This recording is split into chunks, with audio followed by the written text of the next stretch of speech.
Alright, today we've got a Husky tiller. Now this is sold under a ton of different brands, MTD and others over the years.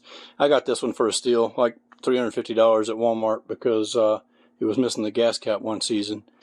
Anyway, the tiller's issue today is that the tires come off the rim. And we're going to get this tire back on the rim by taking a length of rope and tying it around the tire itself. You see it's off the rim. It's a tubeless tire. So that's the problem there. And then we've got a valve stem with a core in it. Now you could take that core out and it would deliver air faster, but then you have to worry about getting that stem back in a small tire. You may not get it in time. So I've had good luck leaving the core in and doing this trick. You want a air compressor if you have one, and a tire chuck so you can deliver air into that as quickly as you can. So now that we've got this tied, a link doesn't have to be real tight.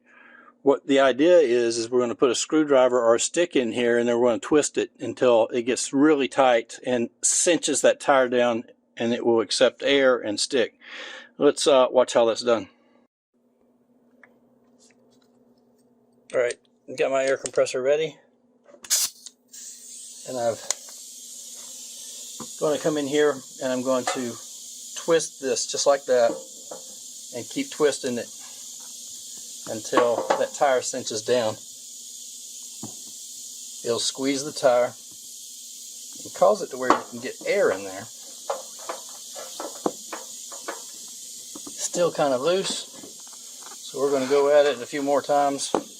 The longer screwdriver that you have, the more leverage you have, but then I've got the housing of this tiller to deal with, so you have to keep spinning it. Let's see if we can get air in it now.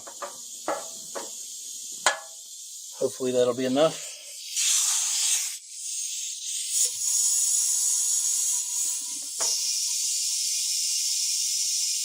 You'll be able to tell when air gets in it enough because you'll feel the tightness around that rope.